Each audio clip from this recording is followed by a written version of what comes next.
Audio Jungle.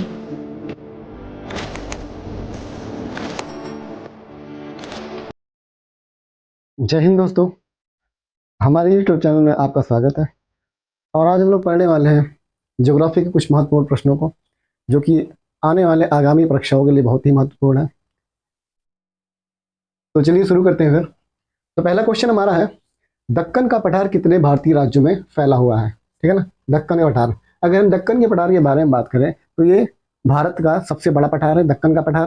ठीक है, जो कि प्रायद्वीपीय भारत के अंतर्गत आता है। अगर हम बात करें कि दक्कन के पठार कितने भारतीय राज्यों में फैला हुआ है, तो वो 8 राज्यों में आपके फैला हुआ है। कितने राज्यों में?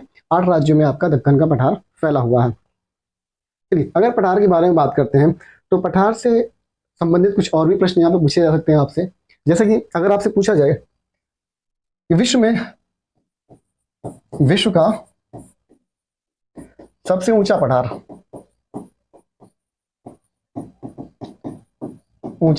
ठीक है ना, तो वो कौन सा है? आपका पामीर का पठार कहलाता है। ठीक है ना, कौन सा है? पामीर का पठार। पामीर का पठार। और पामीर के पठार को ही अगर हम बात करें पामीर के पठार की, तो पामीर के पठार को विश्व की छत कहा जाता है। ठीक है ना, पामीर के पठार को ही क्या कहा जाता है? विश्व की छत कहा जाता है। विश्व की छत कहा जाता है। ठीक है ना।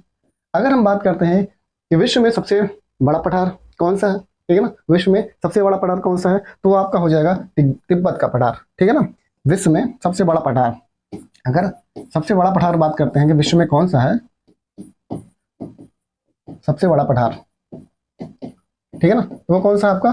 तिब्बत का पठार है। ठीक है ना, कौन सा है? तिब्बत का पठार।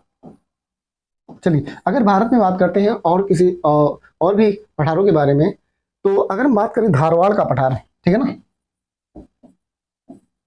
धारवाड़ का पठार, ये कहां पर स्थित है? आपके कर्नाटक में।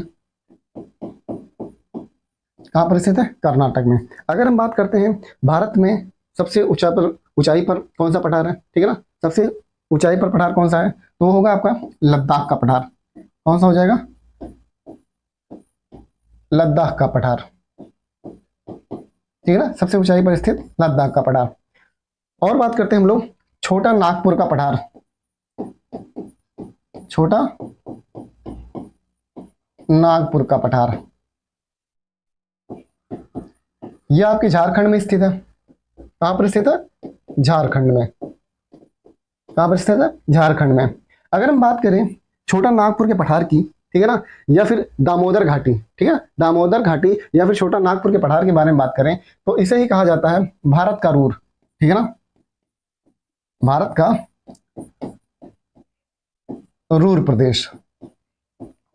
ठीक है ना, भारत का रूर प्रदेश क्या कहलाता है? आपका दामोदर घाटी। दामोदर घाटी को ही भारत का रूर कहा जाता है। ठीक है ना, यहाँ पे बात की जाए कि आपका भारत का जो रूर का पठार है या फिर छोटा नागपुर का पठार है, यहाँ पर सबसे अधिक कोयला पाया जाता है आपके छोटा नागपुर का पठार। ठीक है, छोटा नागपुर के पठार में भारत में सर्वाधिक कोयला पाया जाता है। ठीक है, और भारत का रूर प्रदेश कहलाता है दामोदर घाटी या फिर छोटा नागपुर का पठार। ठीक है ना। अगर रूर प्रदेश की बात करते हैं, भाई ये रूर कहाँ पर है, ठीक है ना, रूर कहाँ पर है, तो ये जर्मनी में। ठीक है ना, कहां पर? जर्मनी में।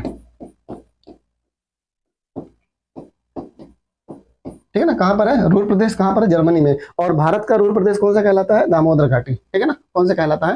दामोदर घाटी। चलिए अगले क्वेश्चन पे आते हैं।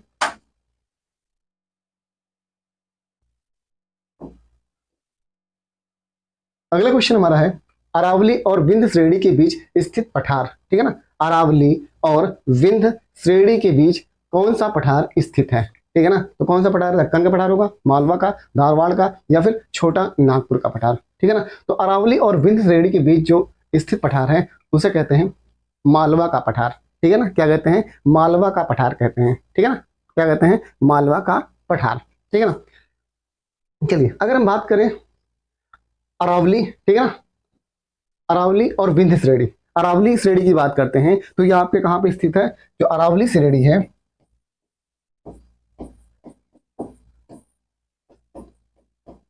अरावली श्रेणी आपके राजस्थान में स्थित है। ठीक है ना, कहां पर है? राजस्थान में, ठीक है ना। अगर हम इस अरावली श्रेणी की बात करते हैं तो ये विश्व की सबसे प्राचीनतम श्रेणी, ठीक है ना। विश्व की सबसे प्राचीनतम श्रेणी कौन सी आपकी है? अरावली श्रेणी, ठीक है ना। तो अगर बात किया जाए कि पूछा जाए आपसे विश्व की सबसे प्राचीनतम श्रेणी कौन सी है, तो वो कौन सी होगी? आपकी अरावली श्रेणी होगी। कहाँ पर स्थित है? राजस्थान में स्थित है। अगर अरावली श्रेणी के सबसे ऊंची चोटी की बात किया जाए तो वो कौन सी हो जाएगी? आपकी गुरु शिखर, ठीक है ना। कौन सी हो जाएगी? गुरु शिखर जो है आपकी अरावली श्रेणी की सबसे ऊंची चोटी कौन सी हो जाएगी? गुरु शिखर, गुरु शिखर, ठीक है ना, गुरु शिखर। और ये गुरु शिखर स्थित कहां पर है? माउंट आबू में, ठीक है ना। माउंट आबू में स्थित आपका है गुरु शिखर, जो कि अरावली श्रेणी की सबसे ऊंची चोटी है। अरावली श्रेणी कैसी श्रेणी है? प्राचीनतम, ठीक है ना, प्राचीनतम वलित पर्वत, प्राचीनतम वलित पर्वत। विश्व में सबसे जो प्राचीन पर्वत है वो कौन सी आपकी है? अरावली श्रेणी, ठीक है ना, अरावली श्रेणी है। चलिए विंध्य श्रेणी की बात करते हैं तो विंध्य श्रेणी भी आपके कहा जाए कि मध्य प्रदेश से गुजरात तक फैला हुआ है। कुछ हिस्सा इसका उत्तर प्रदेश और बिहार में भी है, ठीक है ना। कौन सी? ये आपकी विंध्य श्रेणी है, ठीक है। चलिए नेक्स्ट क्वेश्चन पे बात करते हैं।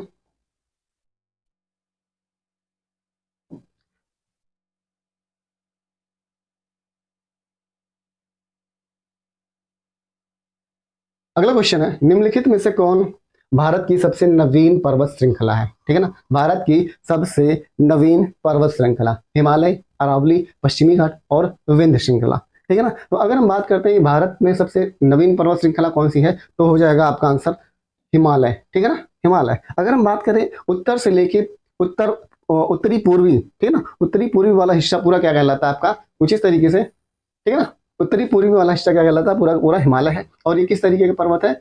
नवीन पर्वत श्रृंखला है। कैसी है? नवीन पर्वत श्रृंखला है, ठीक है ना।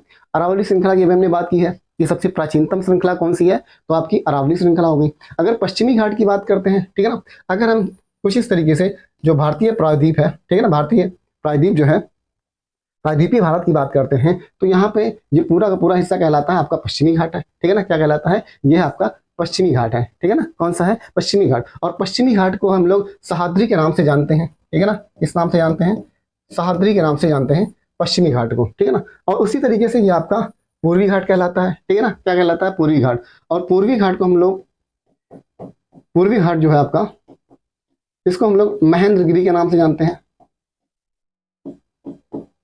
ठीक है ना, महेंद्रगिरी। और महेंद्रगिरी जो है पूर्वी घाट की सबसे ऊंची चोटी है। उसी तरीके से जो पश्चिमी घाटी है, पश्चिमी घाटी की सबसे ऊंची चोटी है वो है आपकी महाबलेश्वर, ठीक है ना। कौन सी है? महाबलेश्वर,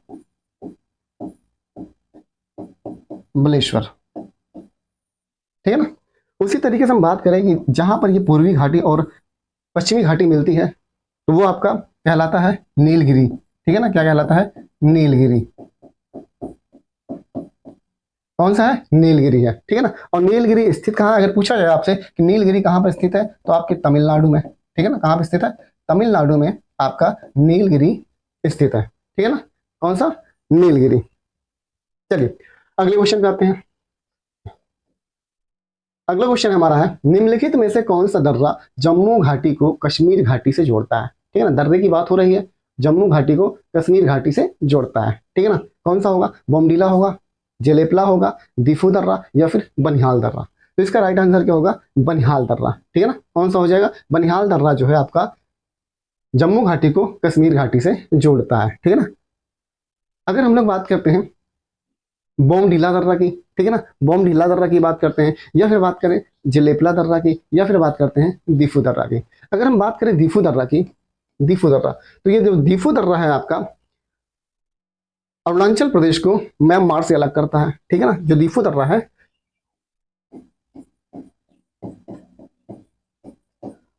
अरुणाचल प्रदेश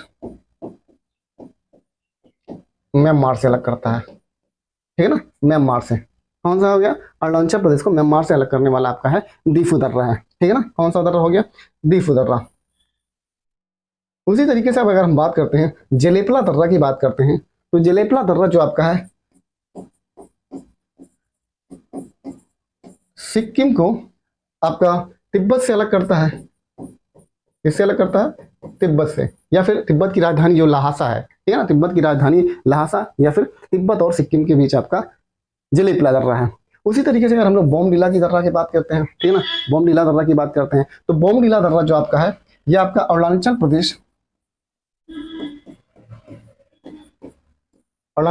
और तिब्बत के बीच है, ठीक है। तिब्बत और अरुणाचल के बीच हो गया बोमडिला दर्रा। जलेपला दर्रा जो हो गया आपका जलेपला दर्रा, ठीक है ना, सिक्किम और तिब्बत के बीच। दीफू दर्रा की बात करते हैं, अरुणाचल प्रदेश और म्यांमार के बीच में स्थित है, ठीक है ना। चलिए नेक्स्ट क्वेश्चन पे आते हैं। अगला क्वेश्चन हमारा है, निम्नलिखित विकल्पों में से हिमालय का सबसे ऊंचा पर्वत शिखर भारत में है, ठीक है ना। हिमालय का सबसे ऊंचा पर्वत शिखर जो कि भारत में स्थित है, ठीक है ना, नंदा देवी होगा, नामचा बरवा, एवरेस्ट पर्वत या फिर कंचनजंगा, ठीक है। तो अगर हिमालय का सबसे ऊंचे पर्वत की बात करते हैं जो भारत में स्थित है, तो वो आपका हो जाएगा कंचनजंगा, ठीक है ना। कौन सा हो जाएगा? कंचनजंगा। अगर कंचनजंगा की बात करते हैं तो कंचनजंगा आपकी सिक्किम में स्थित है, ठीक है ना। कहाँ पर स्थित है? सिक्किम में स्थित है। और ये हिमालय पर्वत जो श्रेणी है उसका सबसे ऊंची चोटी भारत में स्थित, ठीक है ना। भारत में सबसे ऊंची चोटी कौन सी हो जाएगी? कंचनजंगा। उसी तरीके से अगर आपसे पूछा जाए कि हिमालय का जो सबसे ऊंची चोटी होगी, या फिर कहा जाए कि विश्व में सबसे ऊंची चोटी, ठीक है ना, तो वो आपकी एवरेस्ट, जो माउंटेन एवरेस्ट है, ये विश्व में सबसे ऊंची चोटी है। और अगर पूछा जाए कि हिमालय पर्वत का सबसे ऊंची चोटी, तो भी आपका माउंटेन एवरेस्ट हो जाएगा। कौन सा हो जाएगा? Mount Everest. अगर माउंट एवरेस्ट की बात करते हैं तो ये आपके नेपाल में स्थित है, ठीक है ना। कहाँ पर स्थित है? नेपाल में स्थित है, ठीक है ना। उसी तरीके से नामचा बरवे की बात करते हैं, ठीक है ना। नामचा बरवा ये कहाँ पर स्थित है? तो ये आपका अरुणाचल प्रदेश में स्थित है। कहाँ पर है? अरुणाचल प्रदेश में है, अरुणाचल प्रदेश में स्थित है। या फिर बात करें नंदा देवी की, तो नंदा देवी कहाँ स्थित है? यह आपके उत्तराखंड में। कहाँ पर स्थित है?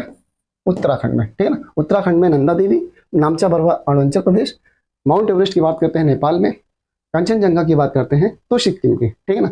अगर हम कंचनजंगा की बात करते हैं ना, तो ये विश्व की तीसरी सबसे ऊंची चोटी है, ठीक है ना। तीसरे नंबर पे सबसे ऊंची चोटी आती है आपका कंचनजंगा। उसी तरीके से सबसे जो ऊंची चोटी कौन सी हो जाएगी? माउंट एवरेस्ट होगी। तो दूसरी कौन सी होगी? ठीक है ना, जो दूसरे नंबर पे है विश्व की दूसरी सबसे ऊंची चोटी, तो वो आपका हो जाएगा K2, ठीक है ना। क्या हो जाएगा? K2 हो जाएगा, ठीक है ना। कौन सा हो जाएगा? K2 हो जाएगा। चलिए नेक्स्ट क्वेश्चन की बात करें तो लघु हिमालय और शिवालिक के बीच स्थित लंबवत घाटी को किस नाम से जाना जाता है? ठीक है ना, किसके बीच है? लघु हिमालय और शिवालिक हिमालय के बीच में। अगर हिमालय की बात करते हैं तो हिमालय को 4 भागों में बांटा गया है, ठीक है ना, 4 भागों में बांटा गया। सबसे ऊपर ट्रांस हिमालय, फिर उसके बाद वृहद हिमालय, फिर लघु हिमालय और फिर शिवालिक हिमालय। तो इसका क्रम भी कभी कभी पूछ लिया जाता है आपसे कि हिमालय का जो उत्तर से दक्षिण में क्रम है पर्वतों का, ये किस तरीके से होगा, ठीक है ना। तो अगर सबसे ऊपर की बात करते हैं तो आपका हो जाएगा ट्रांस हिमालय, सबसे ऊपर ट्रांस हिमालय हो जाएगा। दूसरा आपका हो जाएगा वृहद हिमालय, वृहद हिमालय, इसी को ही महान हिमालय भी कहते हैं, ठीक है ना, इसी को ही महान हिमालय के नाम से जाना जाता है। तीसरे नंबर पे आपका आता है लघु हिमालय,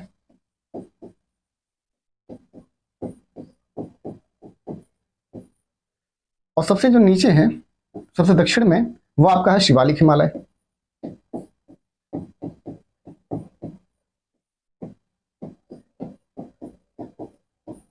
ठीक है ना। तो हिमालय को 4 भागों में बांटा गया है। कौन कौन सा है? ट्रांस हिमालय है, वृहद हिमालय, लघु हिमालय और शिवालिक हिमालय है। अब यहाँ पे पूछा गया है लघु हिमालय और शिवालिक हिमालय के बीच लंबवत घाटी को किस नाम से जाना जाता है? तो उसको बोलते हैं दून। क्या बोलते हैं? दून या फिर द्वार कहते हैं, दून या फिर द्वार कहते हैं, ठीक है ना। अगर हम उत्तराखंड की बात करते हैं तो यहाँ पे आपको देहरादून मिलेगा, ठीक है ना, सबसे बड़ा दून, ठीक है ना। कि जो लघु और शिवालिक हिमालय के बीच जो सबसे बड़ा दून होगा तो वो आपसे हो जाएगा कौन सा? देहरादून हो जाएगा, ठीक है ना। कौन सा हो जाएगा? देहरादून जो है ये सबसे बड़ा दून है, ठीक है ना, देहरादून। और इसी तरीके से हरिद्वार भी कहाँ पे है आपका? यहीं पर हरिद्वार भी है, ठीक है ना, हरिद्वार है। अगर दिहांग की बात करते हैं या फिर दिबांग की बात करते हैं, ठीक है ना, दिहांग और दिबांग ये क्या है? नदियां हैं, ठीक है, ये क्या है? नदियां हैं। दिहांग नदी को हम लोग किस नाम से जानते हैं? ब्रह्मपुत्र। भारत में ब्रह्मपुत्र के नाम से जाना जाता है, और ब्रह्मपुत्र को ही अगर बात करें अरुणाचल प्रदेश में दिहांग नाम से जानते हैं, ठीक है ना। ब्रह्मपुत्र नदी को अरुणाचल प्रदेश में दिहांग नदी के नाम से जाना जाता है। अगर बात करते हैं कि तिब्बत में, ठीक है ना, जैसा कि पता होगा कि ब्रह्मपुत्र जो नदी है वो तिब्बत की मानसरोवर झील के निकट से निकलती है, ठीक है ना। और अरुणाचल प्रदेश में भारत से प्रवेश करते हुए असम से और फिर चली जाती है बांग्लादेश में, ठीक है ना। कहाँ चली जाती है? बांग्लादेश में, ठीक है ना। तो अगर हम बात करते हैं दिहांग ब्रह्मपुत्र नदी को ही कहा जाता है, और कहाँ पे कहा जाता है? अरुणाचल प्रदेश में, ठीक है ना। अगर ब्रह्मपुत्र को हम बात करें कि तिब्बत में किस नाम से जानते हैं, तो वो है आपका सांगपो, ठीक है ना। कौन सी नदी है? सांगपो नदी। सांगपो नदी जो आपकी है तिब्बत में ही ब्रह्मपुत्र है, ठीक है ना। तिब्बत में ही ब्रह्मपुत्र, या फिर भारत में जो ब्रह्मपुत्र नदी है उसे तिब्बत में सांगपो के नाम से जानते हैं। और अगर पूछा जाए भाई, ये तो तिब्बत की बात हो गई, अगर पूछा जाए कि ब्रह्मपुत्र नदी को बांग्लादेश में किस नाम से जानते हैं, ठीक है, बांग्लादेश में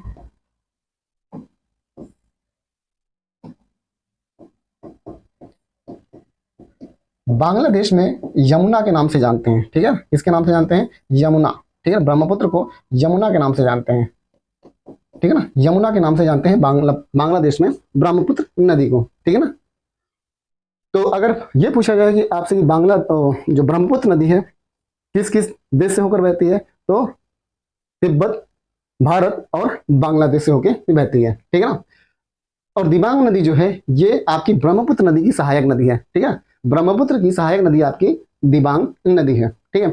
अगर हम बात करें कुल्लू घाटी की, ठीक है ना, कुल्लू घाटी या फिर कांगड़ा घाटी, कुल्लू घाटी या फिर कांगड़ा घाटी, यह आपकी स्थित है लघु हिमालय पर। कहां पर? लघु हिमालय, लघु हिमालय पर ही आपका ये कुल्लू घाटी या फिर कांगड़ा की घाटी स्थित है, ठीक है ना। कुल्लू या कांगड़ा की घाटी कहां पर स्थित है? आपके लघु हिमालय पर। चलिए नेक्स्ट क्वेश्चन करते हैं। निम्नलिखित में से कौन सी पहाड़ी म्यांमार के साथ भारत की उत्तर पूर्वी सीमा पर स्थित है, ठीक है ना। उत्तर पूर्वी कहा जाए कि जो ये उत्तर पूर्वी वाला हिस्सा है, पूर्वोत्तर जो राज्य है, ठीक है ना, वो म्यांमार से लगा हुआ है, ठीक है ना।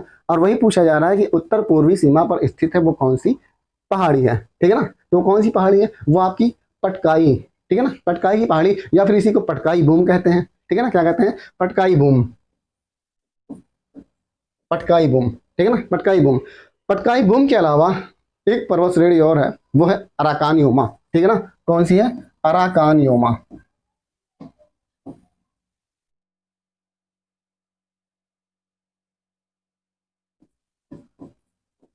अराकान योमा, ठीक है ना। अराकान योमा जो आपका है ये म्यांमार और भारत से सीमा बनाती है, ठीक है ना। कौन कौन सी है? एक तो पटकाई बूम हो गई और दूसरी अराकान योमा, ठीक है ना, अराकान योमा। अगर सह्याद्री की बात करें तो अभी हमने बात की सह्याद्री जो आपका है ये आपका पश्चिमी घाटी जो होती है ये सह्याद्री के नाम से जाना जाता है। विंध्याचल श्रेणी जो कि आपके मुख्य रूप से आपको मध्य प्रदेश में दिखेगी, और उसी तरीके से सतपुड़ा की पहाड़ी जो है, सतपुड़ा रेंज जो है ये भी आपके कहाँ मिलेगी? ये भी आपके मध्य प्रदेश में ही देखने को मिलेगी मुख्य रूप से, ठीक है ना।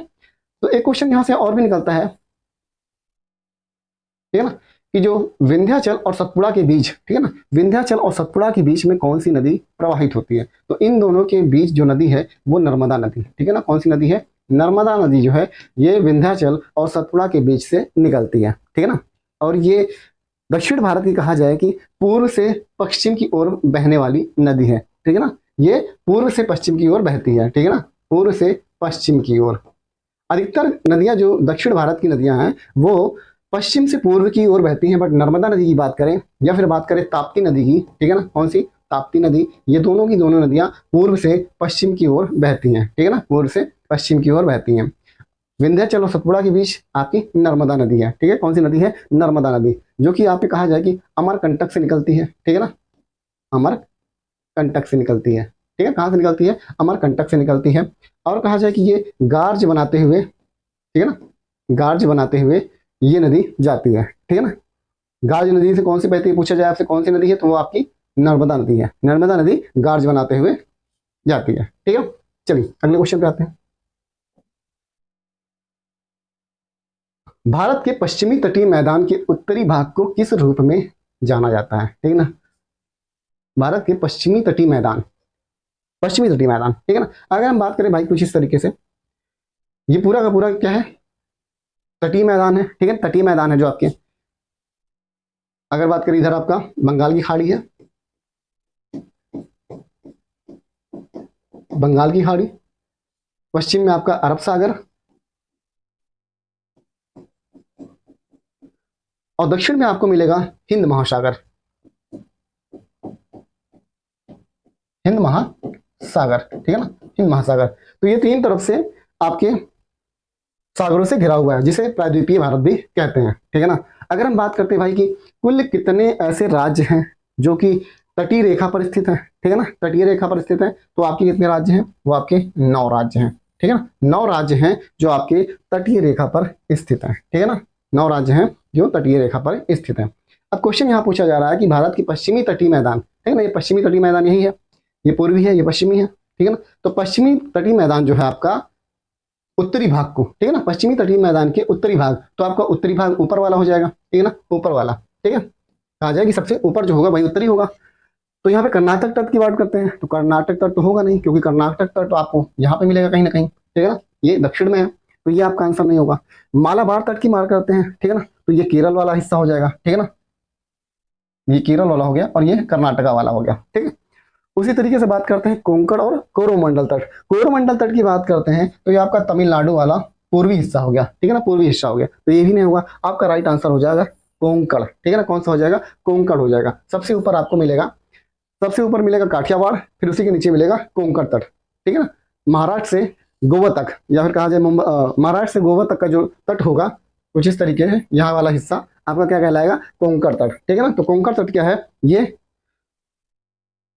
पश्चिम तटीय मैदान का उत्तरी भाग है, ठीक है ना। अगर यहाँ पे काठियावाड़ तट देता तो सबसे ऊपर काठियावाड़ तट होता और आंसर क्या होता, काठियावाड़ तट, क्योंकि जो काठियावाड़ तट है आपको गुजरात वाले हिस्से में मिलता, सबसे ऊपर कौन सा होता, काठियावाड़ तट मिलता, ठीक है ना, कौन सा, सौराष्ट्र वाला हिस्सा या फिर गुजरात वाला हिस्सा क्या था आपका, वो आपका काठियावाड़ तट था। उसी के नीचे ही आपको कोंकण तट मिलेगा और उसके नीचे और जाएंगे तो आपको कर्नाटक तट, और उससे ही नीचे सबसे नीचे मिलेगा आपको मालाबार तट, और कोरोमंडल तट आपको पूर्व मिल जाएगा, ठीक है ना, पूर्व मिल जाएगा। और इसी के ऊपर जाएंगे तो आपको मिलेगा आंध्रा तट, कौन सा मिल जाएगा, आंध्रा तट। ऊपर और जाएंगे इसके तो आपको मिलेगा उत्कल तट, कौन सा, उत्कल तट, ठीक है ना, जो कि उड़ीसा वाला हिस्सा है, ठीक है, उड़ीसा वाले हिस्से को क्या बोलते हैं, उत्कल तट कहते हैं, ठीक है ना, कौन सा कहते हैं, उत्कल तट। चलिए अगले क्वेश्चन पे आते हैं। निम्नलिखित में से भारत, निम्नलिखित में से कौन सा भारत का सबसे पश्चिमी बिंदु है, सबसे पश्चिमी बिंदु है, ठीक है ना, पश्चिमी बिंदु है। जैसे कि आपको पता होगा कि भारत जो है अक्षांशीय विस्तार और इसका देशांतरीय विस्तार कहां से कहां तक है, ठीक है ना, अक्षांशीय विस्तार और देशांतरीय विस्तार। इससे पहले हम बात करते हैं कि जो भारत की स्थिति है किस किस चतुर्थांश में आता है, ठीक है ना, भारत जो है किस चतुर्थांश में आता है। तो अगर हम बात करें भारत की तो ये उत्तर पूर्वी चतुर्थांश में आता है, ठीक है ना, कहाँ आता है, उत्तरी पूर्व में, ठीक है ना, जैसे कि उत्तर, दक्षिण, ये पूर्व और पश्चिम। तो आपका जो भारत है, अपना भारत कहाँ पे आता है, आपका आ जाता है इसी उत्तर पूर्व, ये उत्तर ये पूर्व, ठीक है ना, तो उत्तर पूर्व में, तो उत्तर पूर्वी वाला हिस्सा है, यहाँ पर आपको भारत देखने को मिलेगा, ठीक है ना, उत्तर पूर्वी हिस्से में, ठीक है।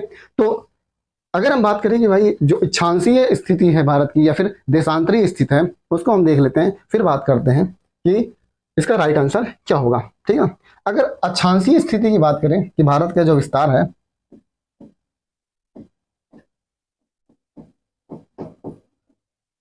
अक्षांशीय विस्तार, ठीक है, अगर अक्षांशीय विस्तार की बात करते हैं भारत की तो वो आपका 8 डिग्री 4 मिनट से लेके 37 डिग्री 6 मिनट, ठीक है ना, आपका उत्तर क्या हो जाएगा, उत्तर हो जाएगा, ठीक है ना, उत्तर हो जाएगा, क्योंकि ये उत्तर पूर्व में स्थित है। इसे क्या कहते हैं, ये अक्षांशीय विस्तार है, इसे क्या कहते हैं, देशांतरीय विस्तार है, ठीक है ना। तो हमने अक्षांशीय विस्तार की बात की। अगर देशांतरीय विस्तार की बात करते हैं, देशांतरीय विस्तार, देशांतरीय विस्तार की बात करते हैं तो आपका हो जाएगा 68 डिग्री 7 मिनट से लेके 97 डिग्री 25 मिनट तक, ठीक है ना, 25 मिनट पूर्व, ठीक है ना, पूर्व। तो ऐसे भी क्वेश्चन पूछे जाते हैं, तो इनको भी आपको याद रखना कि अक्षांशीय विस्तार भारत का कहां से कहां तक है और देशांतरीय विस्तार कहां से कहां तक है। ठीक है ना, तो यहाँ पूछा जा रहा है ये सबसे पश्चिमी, ठीक है ना, सबसे पश्चिमी। ठीक, तो पश्चिमी वाला ये वाला हिस्सा होगा। ठीक है ना, अगर हम बात करें जो ये देशांतरीय विस्तार है तो आपका 68 डिग्री 7 मिनट, तो यही वाला हिस्सा होगा। ठीक है ना, ये वाला यहाँ पे टच है 68 डिग्री 7 मिनट। ठीक है, और सबसे पूर्वी की बात करते हैं तो सबसे पूर्वी क्या हो जाएगा 97 डिग्री 25 मिनट। ठीक है ना, तो इस तरीके से हम सबसे पूर्वी और सबसे पश्चिमी एंगल को देख सकते हैं। ठीक है ना, तो इसका राइट आंसर क्या हो जाएगा, पूर्वी की बात क्या है। अब देखिए यहाँ पे 68 degree 7 minute east, 68 degree 7 minute west. अब यहाँ पे हमें देखना है ईस्ट है या फिर वेस्ट, क्योंकि हमें पता हो गया कि जो आंसर होगा वो 68 डिग्री 7 मिनट ही होगा, मगर उत्तर में होगा, पश्चिम में होगा या पूर्व में होगा। ठीक है ना, अब पूछा क्या है, पश्चिम में पूछा गया। ठीक है ना, पश्चिम में पूछा गया, बट हमें क्या पता है कि भाई उत्तर पूर्व में हमारा भारत स्थित है। ठीक है ना, और जो इसका देशांतरीय विस्तार है वो क्या है, पूर्व में है। ठीक है ना, तो राइट आंसर क्या हो जाएगा आपका 68 डिग्री 7 मिनट ईस्ट में। ठीक है ना, ईस्ट में। चलिए एक क्वेश्चन यहां से भी और याद रखिएगा कि अगर भारत की बात करते हैं कि भारत कुछ इस तरीके से, भाई इस तरीके से भारत अपना है। ठीक है, भारत है, तो इसका उत्तर से दक्षिण की लंबाई, पूर्व से पश्चिम की लंबाई भी पूछी जाती है। ठीक है ना, उत्तर से दक्षिण, ये उत्तर से दक्षिण हो गया और ये पूर्व से पश्चिम हो गया। ठीक है ना, अगर उत्तर से दक्षिण की लंबाई पूछते हैं, उत्तर से दक्षिण की लंबाई, तो भारत की उत्तर से दक्षिण की लंबाई क्या होगी, तो वो क्या हो जाएगा 3214 किलोमीटर।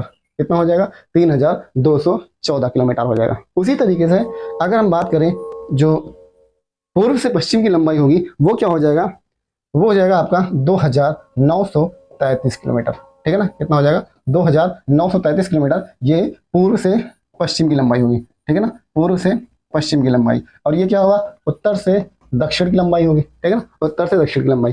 कभी कभी ये पूछ लिया जाता है आपकी भारत के उत्तर से दक्षिण और पूर्व से पश्चिम की लंबाई का अंतर कितना है। ठीक है ना, अंतर कितना है। ठीक है, तो अंतर कैसे निकालेंगे, हमको 3214 किलोमीटर में से 2933 किलोमीटर को घटा देंगे, जो होगा ये क्या हो जाएगा, उसका राइट आंसर हो जाएगा। क्या हो जाएगा, राइट आंसर हो जाएगा। अगर हम घटा के देखते हैं तो कितना हो जाएगा 3214 किलोमीटर में से 3933 किलोमीटर, 2933 किलोमीटर कितना आएगा, एक हो गया यहाँ पे 9 हो गया। ठीक है ना, और यहाँ पे कितना हो जाएगा आपका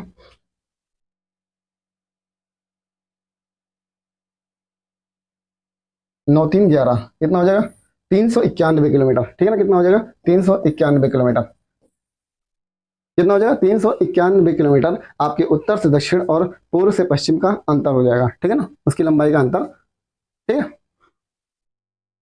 9 तो 11 291 होगा। ठीक है ना, कितना हो जाएगा 291 होगा भाई, 291, 291 किलोमीटर। ठीक है ना, चलिए अगले क्वेश्चन पे आते हैं।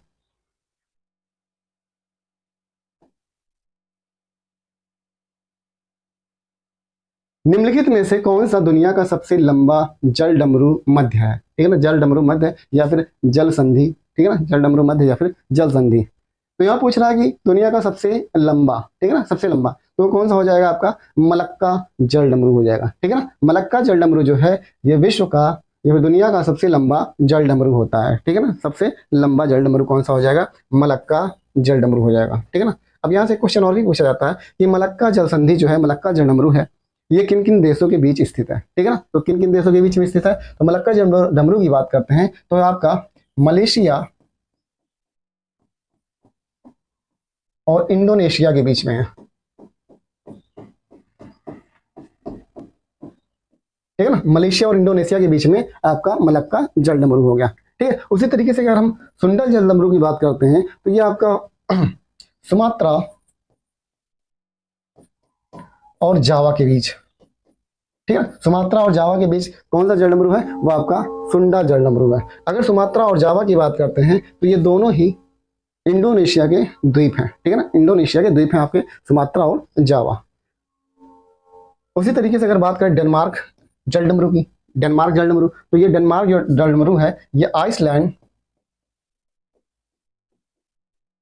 आइसलैंड और बात करते हैं ग्रीन आपका डेनमार्क,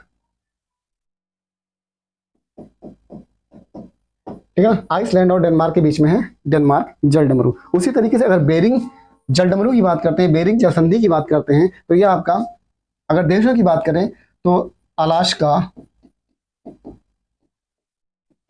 और रूस के बीच स्थित है आपका अलास्का बेरिंग जलडमरू। अगर बात करते हैं कि भाई कौन कौन से महाद्वीप मिलते हैं, ठीक है ना, तो बात करें कि जो बेरिंग जलडमरू है यह आपका उत्तरी अमेरिका,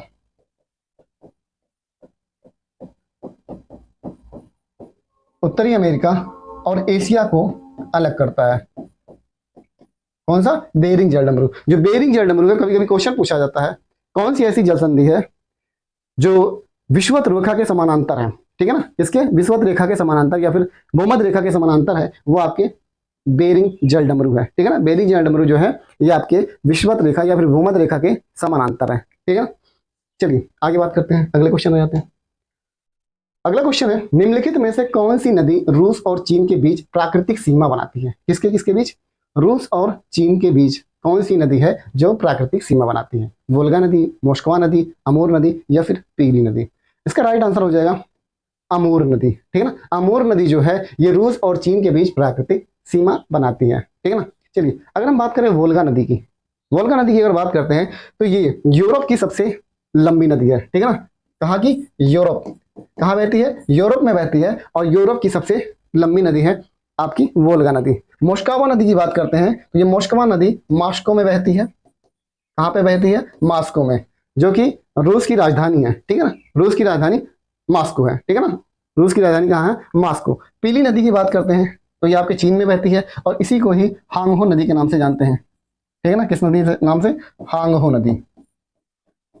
पीली नदी को ही हांगहो नदी कहते हैं और ये कहाँ पे बहती है? चीन में बहती है, ठीक है। कहाँ पे? चीन में बहती है। चलिए अगले क्वेश्चन पे आते हैं। निम्नलिखित में से कौन सी नदी चीन, भारत और बांग्लादेश में बहती है? ठीक है ना, चीन, भारत और बांग्लादेश में, ठीक है ना। तो वो कौन सी नदी है? हमने अभी बात की कुछ देर पहले कि ब्रह्मपुत्र नदी जो थी आपकी, ब्रह्मपुत्र नदी, ठीक है ना, तिब्बत के मानसरोवर वाले मानसरोवर के निकट से निकलती है, ठीक है ना, और अरुणाचल प्रदेश में होकर भारत में प्रवेश करती है और फिर बांग्लादेश में चली जाती है, ठीक है ना। बांग्लादेश से होकर कहाँ चली जाती है? आपके बंगाल की खाड़ी में चली जाती है। तो कौन सी नदी होगी आपकी? ब्रह्मपुत्र नदी, ठीक है ना। कौन सी होगी? ब्रह्मपुत्र नदी। उसी तरीके से सिंधु नदी की बात करते हैं, ठीक है ना। सिंधु नदी की बात करते हैं तो ये भी तिब्बत के मानसरोवर के निकट से निकलती है, ठीक है ना, मानसरोवर झील के निकट से निकलती है और बात करें लद्दाख से प्रवेश करती है भारत में, ठीक है ना। लद्दाख से प्रवेश करती है भारत में और पाकिस्तान में चली जाती है। तो सिंधु नदी की बात करते हैं तो ये भी आपकी चीन से चीन और भारत, पाकिस्तान, ठीक है ना, पाकिस्तान। उसी तरीके से अगर गंगा नदी की बात करते हैं तो भारत की सबसे लंबी नदी, ठीक है ना, भारत की सबसे लंबी नदी। अगर गंगा नदी की बात करते हैं, ठीक है ना, गंगा नदी की बात करते हैं तो ये आपके उत्तराखंड के गंगोत्री से निकलती है, ठीक है ना, गंगोत्री से, जो कि कहा जाए कि भाई ये गंगा नदी जो है देवप्रयाग में, ठीक है ना, देवप्रयाग में गंगा नदी का रूप धारण करती है, ठीक है ना। अगर बात करें कि भागीरथी और अलकनंदा, ठीक है ना, भागीरथी और अलकनंदा, भागीरथी अलकनंदा, ठीक है ना, ये दोनों ही नदियां उत्तराखंड से निकलती हैं, ठीक है ना, उत्तराखंड से निकलती हैं। और अगर बात करें कि देवप्रयाग, इन दोनों नदियों का जहां पे संगम होता है, इन दोनों नदियों का जहां पे संगम होता है वही गंगा हो जाती है, वही क्या होता है? गंगा होता है। और पूछा जाता है कभी कभी कि भागीरथी और अलकनंदा का मिलन कहाँ पे होता है, इनका संगम कहाँ पे है? तो कौन सा हो जाएगा? देवप्रयाग। कौन सा होगा? देवप्रयाग होगा, ठीक है ना, देवप्रयाग होगा, यहीं से ये गंगा बनती है, ठीक है। अगर बात करें कि भाई कि ये मैदानी एरिया में कहाँ से प्रवेश करती है तो हरिद्वार में मैदानी एरिया में प्रवेश कर जाती है। कहाँ पे? हरिद्वार में। अगर आपसे ये पूछा जाए कि गंगा नदी यूपी में किस जिले से प्रवेश करती है, गंगा नदी यूपी में किस जिले से प्रवेश करती है, तो वो आपके बिजनौर, ठीक है ना, बिजनौर से प्रवेश होती है यूपी में, ठीक है ना, बिजनौर से प्रवेश होता है इसका यूपी में, ठीक है। कहाँ पे होता है? यूपी में। अगर बात करते हैं गंगा नदी जो है उत्तर प्रदेश के कितने जिलों से होकर बहती है? ठीक है ना, तो वो है आपके 28 जिलों से। ठीक है ना, 28 जिलों से होके गंगा नदी यूपी में बहती है। अगर बात किया जाए कि गंगा नदी जो कि भारत की राष्ट्रीय नदी भी कहलाती है, ठीक है ना, भारत की राष्ट्रीय नदी कौन सी हो जाएगी? गंगा नदी। इसे 2008 में इसे राष्ट्रीय नदी का दर्जा मिला था। ठीक है ना, 2008 में राष्ट्रीय नदी का दर्जा मिला था गंगा नदी को। ठीक है ना, गंगा नदी को। अगर बात करते हैं भाई कि गंगा नदी की, तो गंगा नदी और यमुना नदी, गंगा नदी और यमुना नदी का जो संगम होता है, ठीक है ना, गंगा यमुना, ठीक है ना, गंगा यमुना का जो संगम होता है, जो संगम कहलाता है, वो कहाँ होता है? प्रयागराज में। प्रयागराज में गंगा और यमुना नदी का संगम होता है और इसी को क्या बोलते हैं? संगम कहते हैं। ठीक है, संगम। ठीक है ना, गंगा और यमुना का जहाँ पे मिलन होता है उसे ही क्या कहते हैं? संगम। और वो कहाँ पे है? प्रयागराज में। ठीक है, कहाँ पर है? प्रयागराज में। अगर आपसे पूछा जाए गंगा नदी की सबसे बड़ी सहायक नदी कौन सी है, सबसे लंबी सहायक नदी कौन सी है, तो वो आपका यमुना हो जाएगा। कौन सा हो जाएगा? यमुना हो जाएगा। ठीक है ना, कौन सा हो जाएगा? यमुना। गंगा की सबसे बड़ी सहायक नदी यमुना हो जाएगी। ठीक है ना, कौन सी हो जाएगी? यमुना, जो कि उत्तराखंड के यमुनोत्री से निकलती है। कहाँ से निकलती है? यमुनोत्री जगह है एक बंदरपूछ। ठीक है ना, बंदरपूछ, यमुनोत्री के बंदरपूछ से निकलती है यमुना नदी, जो कि गंगा की सबसे बड़ी सहायक नदी है। कहाँ पे मिलन होता है? संगम में। ठीक है ना, गंगा और यमुना का मिलन कहाँ पे होता है? वो होता है संगम में होता है। चलिए अगले क्वेश्चन पे आते हैं। निम्नलिखित में से कौन सा विश्व का तीसरा सबसे ऊंचा पर्वत है? विश्व का तीसरा सबसे ऊंचा पर्वत है जो भारत और नेपाल की सीमाओं को जोड़ता है। भारत और नेपाल की सीमाओं को जोड़ता है, तो वो कौन सा हो जाएगा? आपका कंचनजंगा। ठीक है ना, कंचनजंगा हो जाएगा। ये तीसरी सबसे ऊंची चोटी है विश्व की। ठीक है ना, इसके पहले हमने बात किया था हिमालय जो है, हिमालय की सबसे ऊंची चोटी माउंट एवरेस्ट। ठीक है ना, माउंट एवरेस्ट कहाँ पर है? नेपाल में। सबसे ऊंची चोटी विश्व की कौन सी है? Mount Everest. कहाँ पर है? नेपाल में है। ठीक है ना, अगर बात करें कि दूसरी सबसे ऊंची चोटी कौन सी है, तो वो हो जाएगी K2। ठीक है ना, कौन सी हो जाएगी? K2, जो कि आपके POK में स्थित है, पाक ऑक्युपाइड कश्मीर। ठीक है ना, पाक ऑक्युपाइड कश्मीर। अब कभी कभी पूछा यह जाता है कि भारत में स्थित सबसे ऊंची चोटी, ठीक है ना, भारत में स्थित सबसे ऊंची चोटी, तब उसका आंसर हो जाएगा कंचनजंगा। भारत में, ठीक है ना, भारत में, क्योंकि भारत में ये पूरी तरीके से है। अगर भारत की पूछा जाए तो हो जाएगा K2 हो जाएगा। कौन सा हो जाएगा? K2 हो जाएगा। ठीक है ना, कौन सा होगा? K2 होगा। उसी तरीके से अगर नंगा पर्वत की बात करते हैं तो नंगा पर्वत आपके पाकिस्तान में स्थित है। ठीक है ना, कहाँ पे